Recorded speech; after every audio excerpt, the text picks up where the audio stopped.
বিতৰণ মই ক'ব বিচাৰিছোঁ এই বেগম বাইদেউৰ চেনেল আছে তেওঁলোকৰ, গতিকে এইটো আপোনালোকে লাইক কৰক, শ্বেয়াৰ কৰক, ছাবস্ক্ৰাইব কৰক। মানুহগৰাকী কিবা এটা কৰাৰ প্ৰয়াসেৰে আগবাঢ়ি আহিছে। জুবিন ঢুকোৱাৰ পাছত সেই আৱেগত খোলা চেনেল এইটো, গতিকে তেওঁ সেইটোৰ পৰা তেওঁ মোক আজি কোৱা মতে যে তেওঁ যি উপাৰ্জন কৰিব তাৰ পৰা সেয়া তেওঁ দুখীয়া মানুহক সহায় কৰিব, যি ধৰণে মানুহক উপকাৰ কৰিব পাৰে সেয়া কৰাৰ এটা প্ৰয়াস, তেওঁৰ মনৰ এটা ইচ্ছা। আপোনালোকৰ ওচৰত অনুৰোধ জনালোঁ, ছাপোৰ্ট কৰক অলপমান তেখেতে যাতে আমাৰ আটাইৰে মৰমৰ জুবিনৰ কাৰণে কিবা এটা কৰিবলৈ সুবিধা পায়। আজি মই ক'ত আহিছোঁ কৈছিলোঁ আপোনালোকক দেখুৱাম ভিডিঅ'ত। ছাৰ মই আপোনাক লগ পাম বুলি মই জীৱনতো ভবা নাই। মোৰ চকুৰ পানী মই জুবিন দাকো যিমান ভাল পাওঁ মই আপোনাকো ভাল পাওঁ। ভগৱানে সদায় আপোনালোকক জীয়াই ৰাখক। জুবিন দাই যাতে মানে লগ নাপালো, মোৰ এইটো এটা দুখ থাকি গ'ল। আপুনি আমাৰ আয়ু লাগি যাওক, আপুনি জীয়াই থাকক, মোক এইটোৱে ভাবো। মই জুবিন দাৰ কাৰণে বহুত থাকিবলগীয়া আছে, ওপৰলৈ ঠিক ঠাক কৰি দিছে, ইমান দিন থাকিম, আমি দুৱা কৰি যেতিয়ালৈকে থাকিম আমি ভালে থাকিম, সেইটোৱে।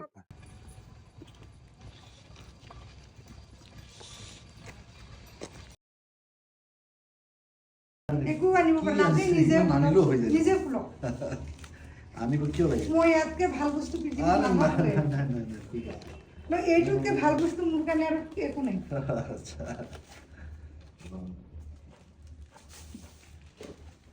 এইখন আছে মোৰ এই ফটো দিছে ভালে আপুনি লিখি দিয়াৰ চিনাকি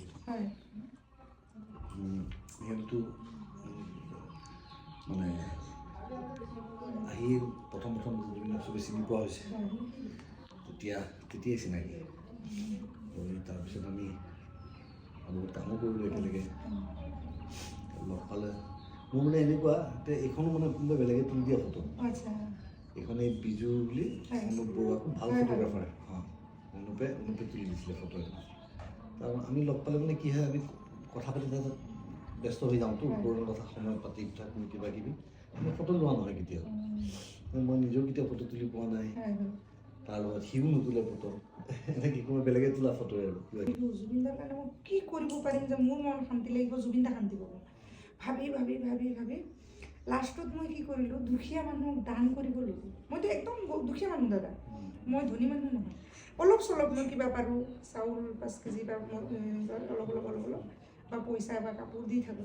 তেতিয়া মোৰ ছোৱালীয়ে এদিন ক'লে, মা তুমি আমাৰ ইমানটো পইচা নাই, তুমি চাগে ইমান দিব নোৱাৰিবা, তুমি যোনটো বস্তু কৰি আছা আমাৰো ভাল লাগিছে, তোমাৰ মনটো ভাল হওক, তুমি কান্দি থাকা জুবিন দাৰ কাৰণে। ফেচবুক চেনেল খোলা, সেই চেনেলৰ পৰা যদি কিবা এটা সহায় পোৱা তেতিয়া তুমি আৰু মানুহক দান দিব পাৰিবা, সেই বুলি কয়। খোৱাৰ পিছত খুলিলোঁ। এয়া দাদা আমাৰ লগত ইফতাৰী কৰি আছে, তেওঁৰ নিচিনা মানুহ যে একেলগে ইফতাৰী কৰিব পাইছোঁ, মোৰ মানে সৌভাগ্য আৰু মোৰ ভাগ্যটো কিমান ডাঙৰ বুলি ভাবিব লাগিব। নাই, ভাল লাগে মানুহ যিমান লগ পাওঁ, নিজৰ মানুহখিনি লগ পালে ভাল লাগে। পৃথিৱীত ভাল পোৱা মানুহবিলাক বিচাৰি পাবলৈ টান আজিকালি। কিন্তু মোৰো নচিব যে আপোনাৰ নিচিনা মানুহৰ লগত মই ইফতাৰী খাই আছোঁ। আল্লাহে আপোনাক বচাই ৰাখক, আপোনাৰ কাৰণে দোৱা কৰিম আমি। ভাল ৰাখিব ঈশ্বৰ। ইমান ধুনীয়া কেক এটা লৈ আহিছে বোলে, থেংক ইউ। হ'ব না?